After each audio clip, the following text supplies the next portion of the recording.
Hey everybody, thanks for tuning in to Living in the Limelight, an Anton Scholl and Friends podcast where we discuss music from the artist and fan perspective.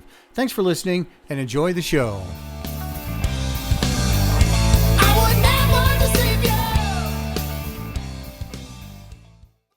Welcome to another episode of Living in the Limelight podcast. I am your host, Anton Scholl.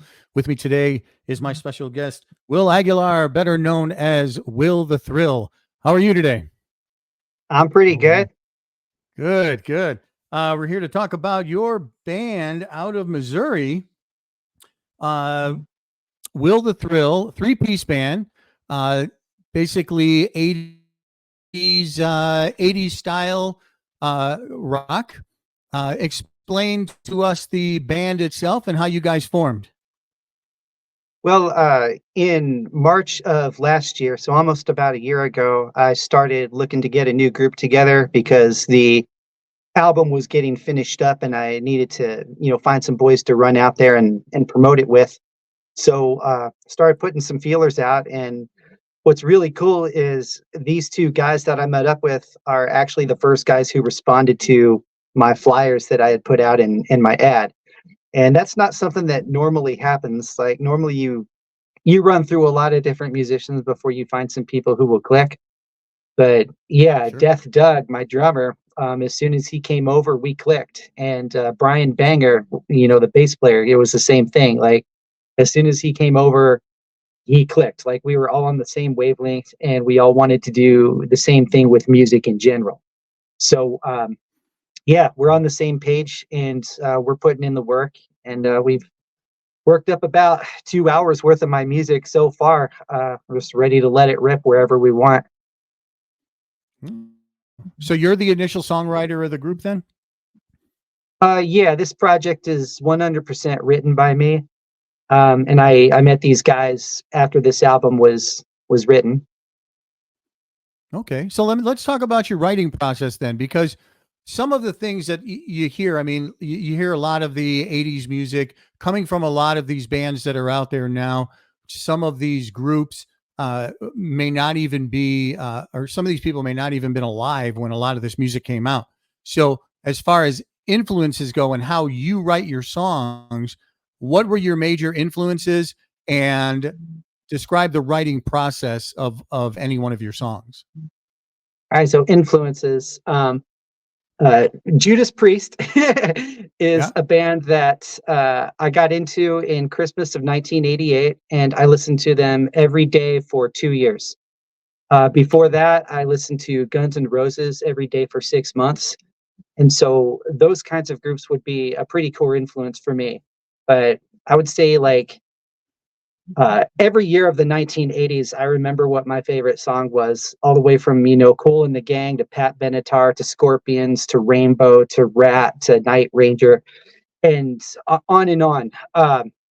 And so this music is a really good influence on me in that regard. And every time I moved to a different city when I was a kid, or, every time I moved to another city after high school and things like that, the music was always something that I could take with me, even if I had to leave all of my friends behind. And as far as the influence goes, during those years that I discovered this music is also a time where I was experiencing some growing pains, with going through middle school and all that sort of a thing. And when I would come home and listen to these guys, I would feel like I was getting this message that would say, you're not alone.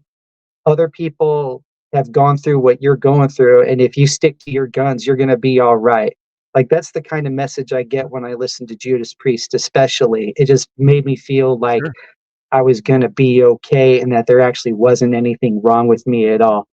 Um, Right. so what I want to do with music in general is I want to turn around and use music to do that same thing for other people. I want to give people this message that they're going to be all right, and maybe with some of these songs impart a little bit of wisdom. But the most important thing is to really have this balls out, aggressive, rockin' party kind of attitude. If you want hard times, you can turn on the news, but if you want to rock hard, you can turn on Will the Thrill.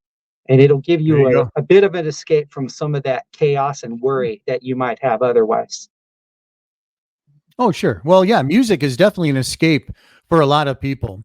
And with you providing that kind of stage energy and the songs that you do right, certainly that's definitely an escape for people. So that's great. That's a great attitude to have.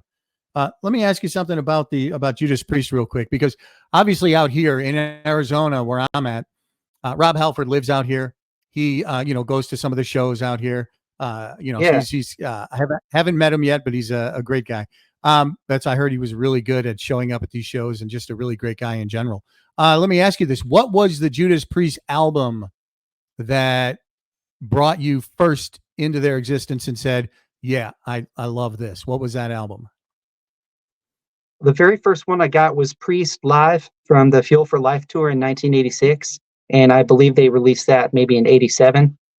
And I got into it the year after that when I got the tape for Christmas, and I was listening to it in my dad's car when we were driving back home, and I could just kind of imagine myself being at that show. Like they really created a good atmosphere with that live album, and Yeah. also the fact that it was from the Reunion Arena in Dallas, Texas.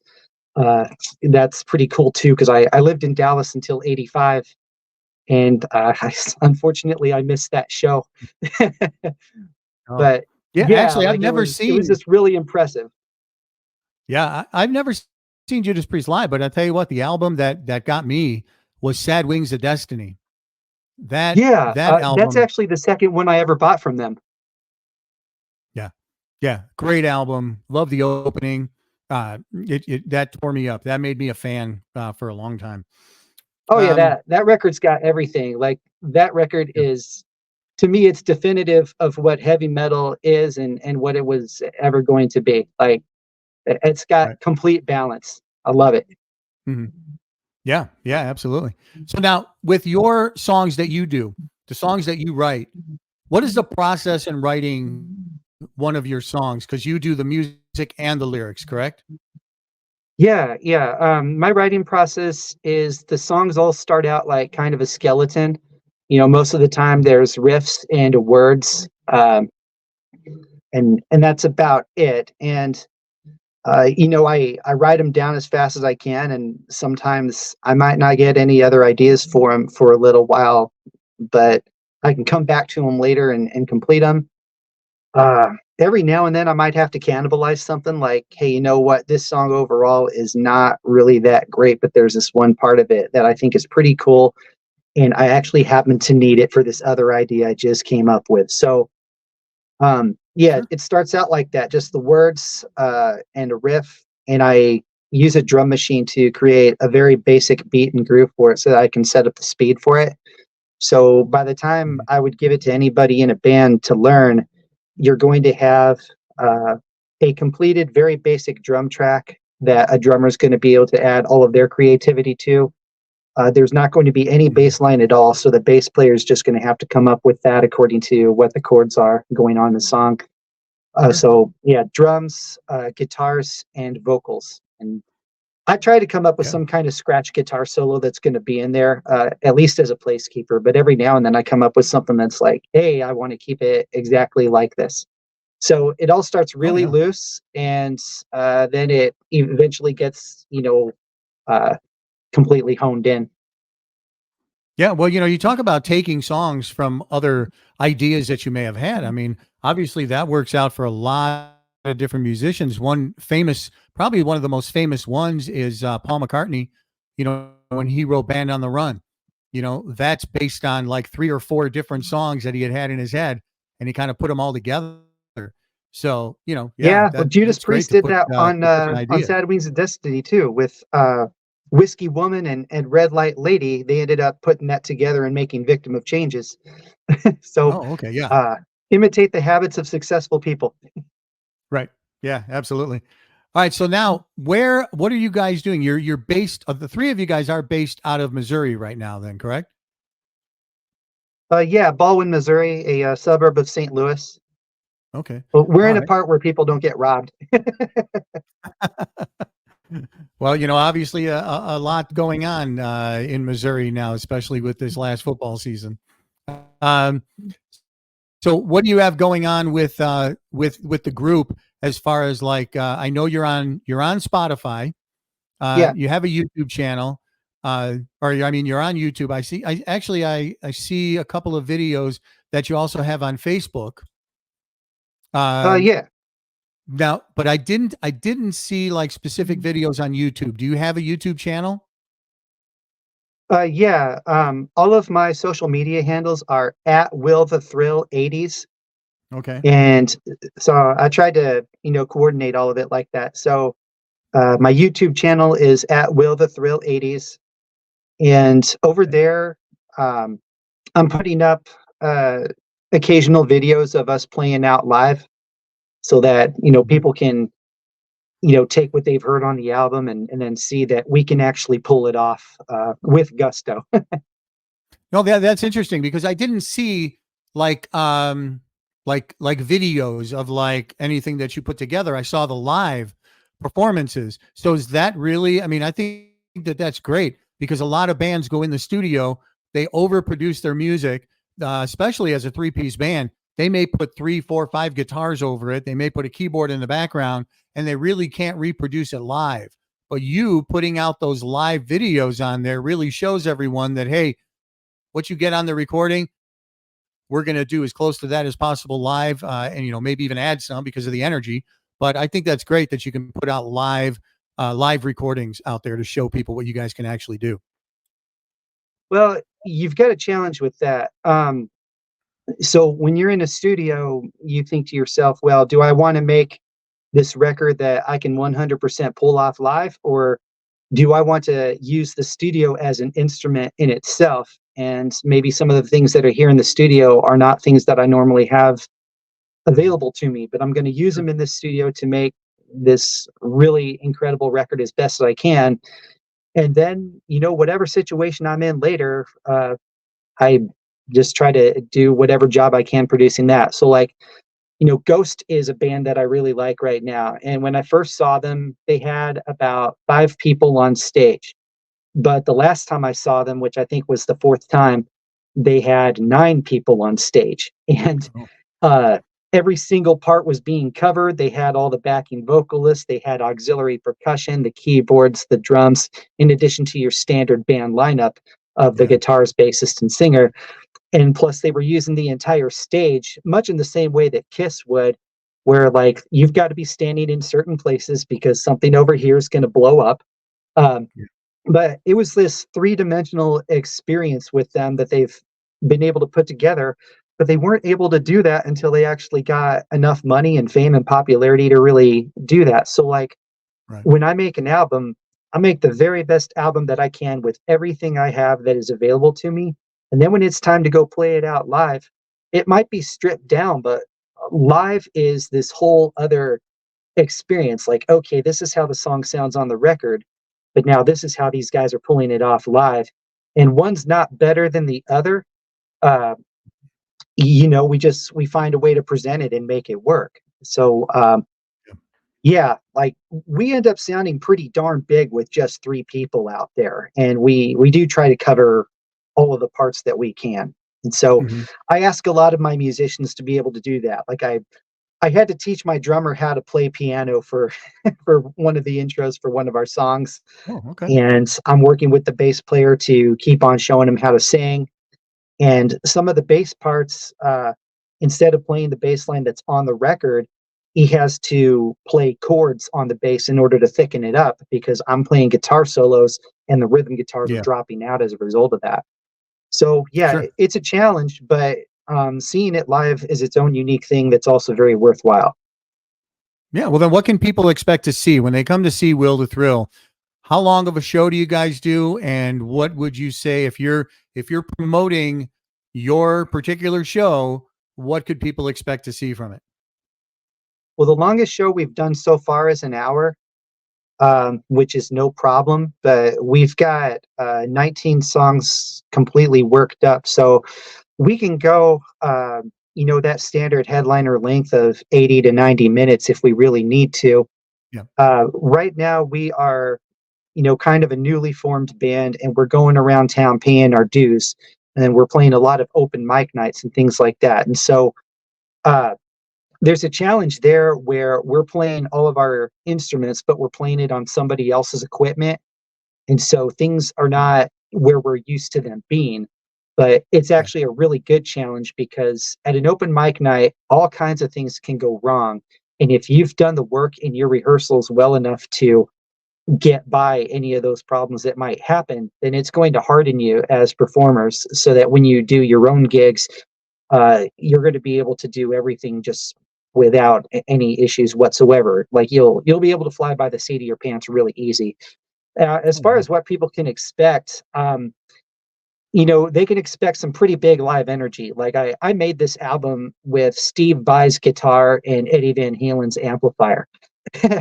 And so, when we go out there and play, we're going to have it cranked up pretty loud. Uh, the drummer is really intense. Like he's had a band before called Premonition over in Florida, and they put out 5 records in the late '90s and early 2000s, and he's done some touring. So like he's really well experienced. He's extremely good at keeping the time. So when people go out and see us play, they're going to see we've got a very solid groove. We're really in the pocket with each other. We're communicating quite a bit. And that's the most important thing. Like, yeah, we're shredding up there and everything, but more than that, we've got this consistent backbeat that you can really get off to. And so, yeah, that's what we try to do. Much respect to a band like Pantera.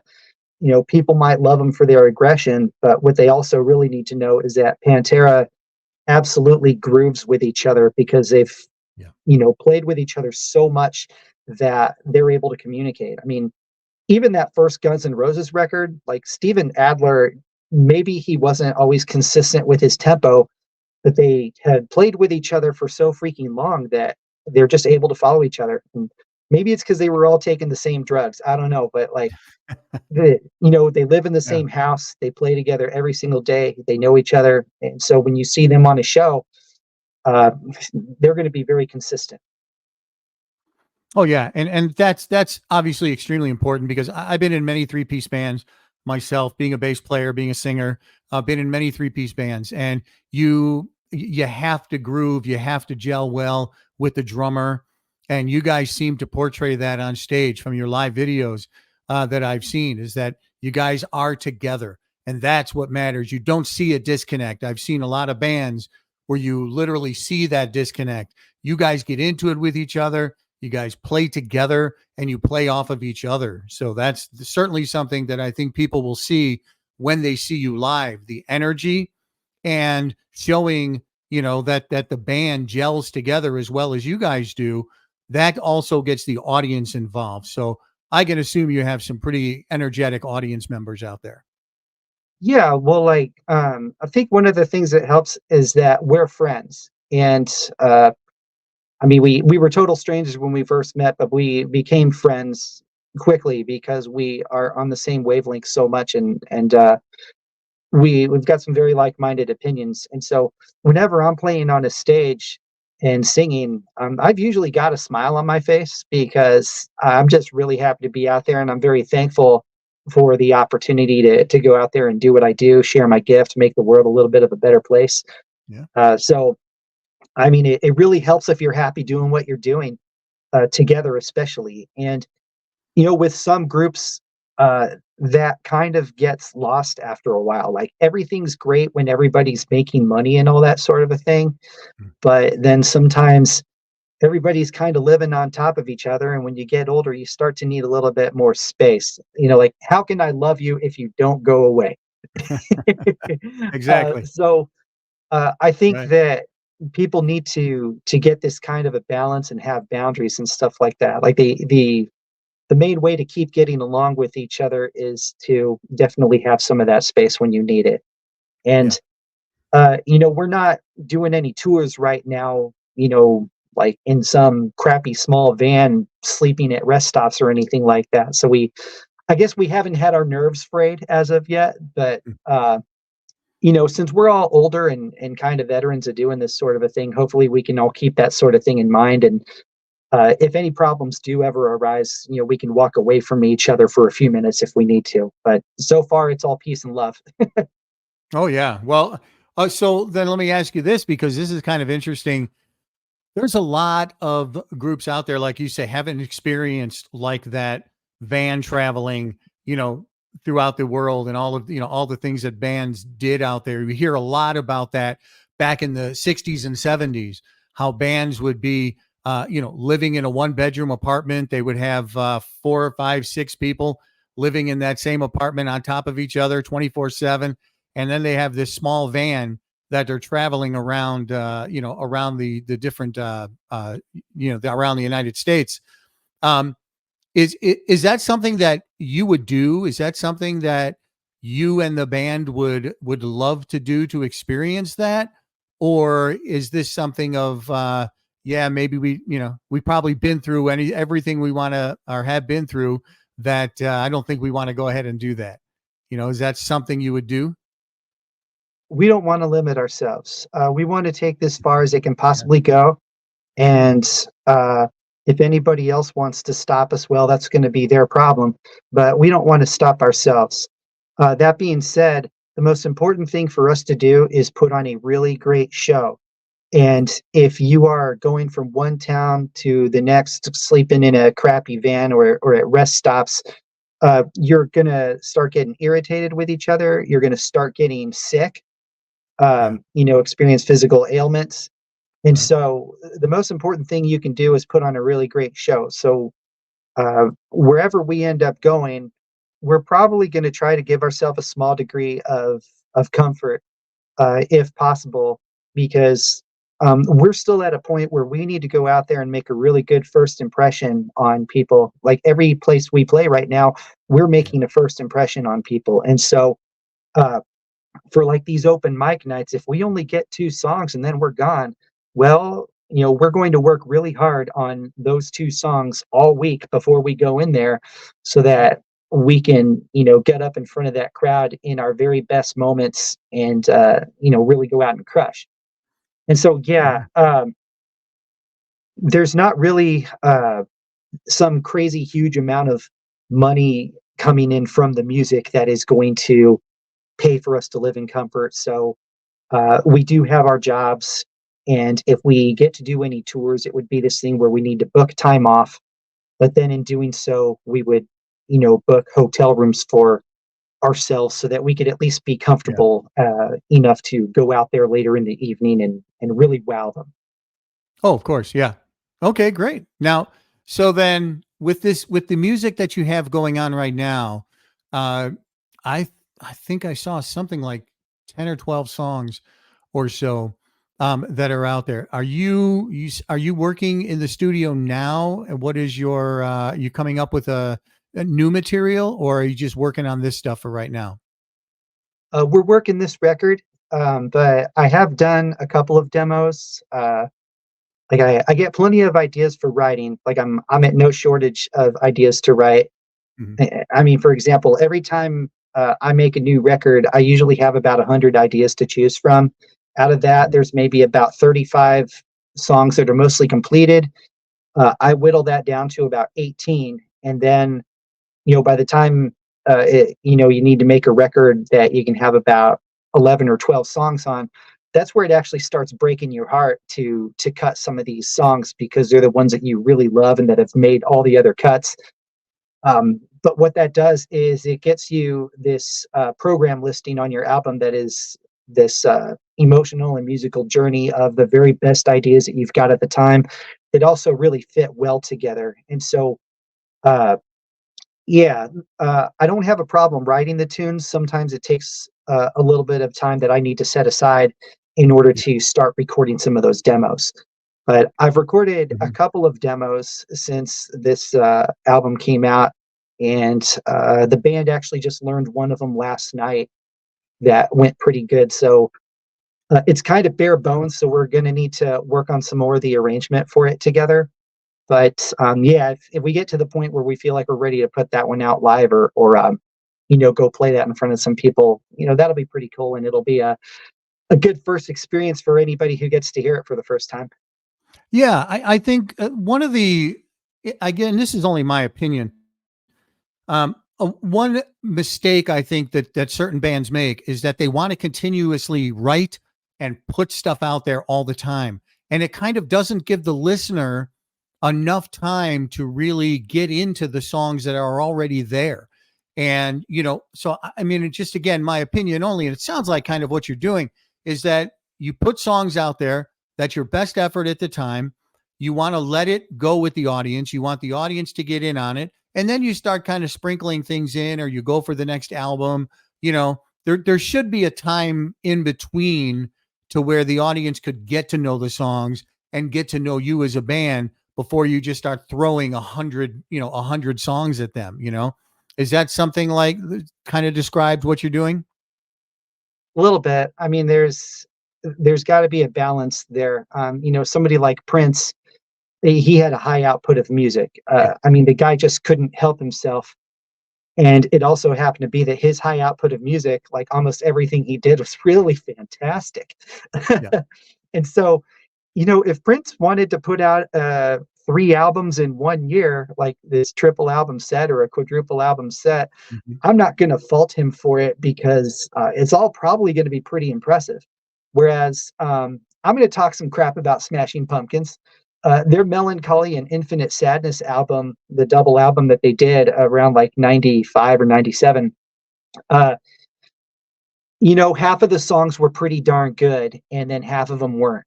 Uh, half of them, I think maybe they hit the bong a little bit too hard or something like that. And it was kind of disappointing. So instead of making those heartbreaking cuts that you really should make in order to put out one really great album, they put out 2 albums that were kind of so-so. And Mhm. I kind of like the idea of all killer, no filler. Now, some songs that you do, they're going to be album cuts. Like they're not meant to be singles, but they are essential to this album to take you all the way through it.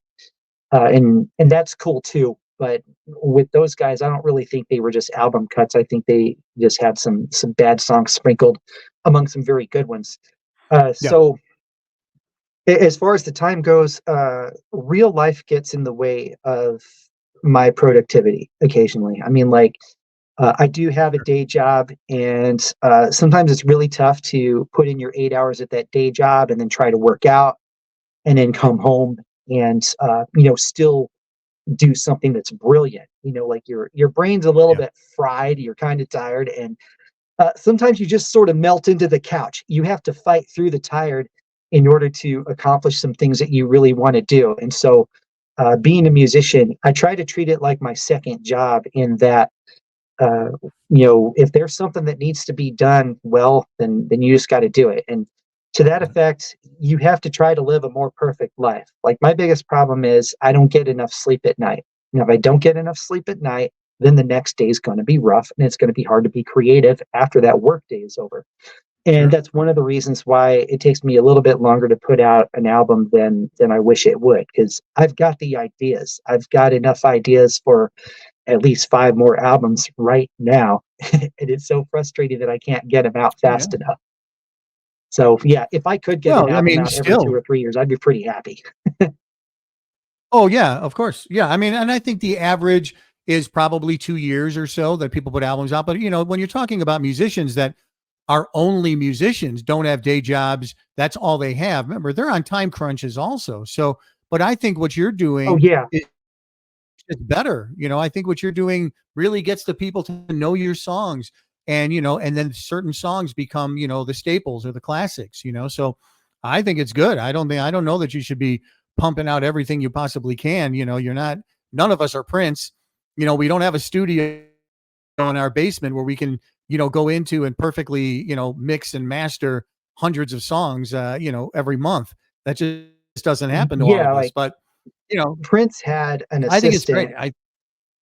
Yeah, Yeah, like Prince had right, an right. assistant who would set up his studio exactly the way that he wanted so that he doesn't have to wait for any computer updates. He doesn't have to wait for anything to get Yeah, plugged in. He can just go in there and be creative and use all of the energy that he's got at that moment to be 100% creative. And That's a real Oh yeah. wonderful situation.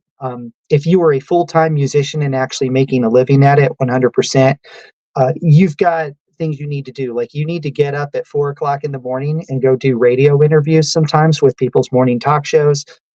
You've got to exercise like a bandit so that you can look and feel great and all that sort of a thing. Right. And you've got to force yourself to write songs even when that muse might not strike you. So Yeah. that's got its own challenges too. But you know what? I would love the opportunity to have that challenge. Oh, of course. I mean, but you're still looking at it as, an ability to do that. You have the ability to do it without the stress and without the contractual agreement of, I need to write a song immediately for the record company, stuff like that.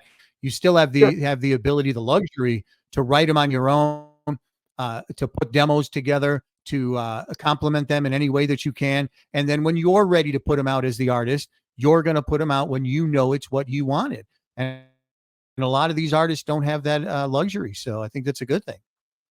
Yeah, like if you're on a record contract, and especially if you receive an advance, then the music that you're doing, you don't own it, and Right. people want it when they want it. I mean, I respect that. That's a situation. Whereas with me, I am 100% financing this myself, and for me, I'm of a mindset where like, okay, Judas Priest made records, Black Sabbath made records, the Beatles, Bob Dylan, they made records. Who the hell am I? What gives me the right to make a record? What do I have to say that is so important that I can make a record just like these guys make records? That's the standard that I hold myself to. And the fact that I'm Hmm. paying for this all is pretty important because if I don't really have anything that I feel is that good, I'm not going to spend my money to make it. And the Right. one of my biggest strengths as a writer is that I know when I've written a song that is kind of a piece of crap. I do not assume that everything I do is great. I don't have any lead Yeah. singer's disease or egomaniacal problems like that. So, uh, yeah, I'm not going to do it if I don't have a really good batch of songs together.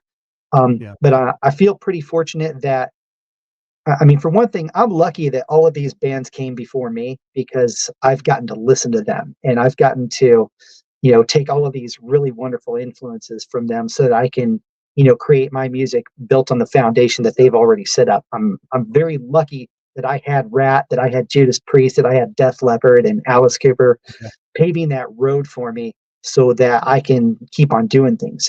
But you've also Sure. got this challenge where like this music has almost been done to death. There are so many lyrical cliches. There are so many things that have already been done. And Yeah. trying to make music in the style of 80s metal, I absolutely live for it. There's no other kind of music that I could write. This is just what comes out of me. But also, I Right. have to have my own way with words, with lyrics. I have to come up with my own riffs that maybe they sound like they're influenced by somebody, but they're just not completely ripping somebody else off already. And so it's kind of a minefield that you've got to navigate.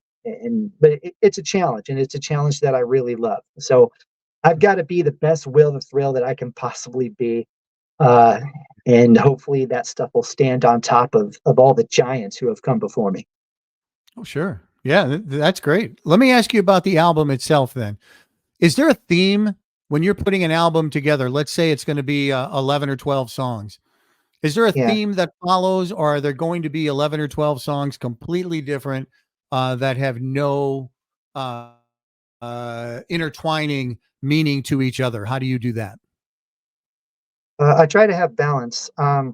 So all of these songs, they're not going to be in the same key. They're not going to be too much of the same speed, and they're not all going to have too much of the same feelings. I mean, like my influences go from 80s metal to glam to some punk rock to some Finnish power metal. Uh, I mean, even sometimes I'll listen to like Amon Amarth, which is like Viking death metal. And I don't sit on the floor and start rowing the ship like the other kids do because I got into them before that. But Yeah. I've got a lot of influences. And when I write these songs, I don't force the songs to be anything other than what they're going to be. If it's a 2.5 minute punk rock stomper, then that's what it's going to be. And if it's like some 7 minute, like epic double song that's kind of put together, well, that's what it's going to be. And so, I I have a set of songs on an album that is a really good representation of all of the influences and different styles and subgenres that I create in, as far as that Mhm. goes. And so, and then I try to program them in an order that keeps you excited about it, and has some push and pull in the feelings, and speeds up and slows down when necessary. So, for this record, the first song on there is "I Just Want Your Love Tonight," and I really love the way that goes, and I feel like it was the perfect opener for it, because like it's influenced by "Starlight" by Accept as far as the opening riff, and then it's got like some rap kind of verses. It's got some Van Halen choruses and pre-choruses, and then it's got like a really Mick Mars of Motley Crue influenced kind of guitar solo. And I think that one song, it's like it just kind of takes you through almost everything of what I'm about. Whereas Yep. the very last song, Riot, I really wanted to end this record with a bang. And Riot is a tribute to Mark Reale of the band Riot. I wrote this song shortly after his passing a little while back, and I got it worked up.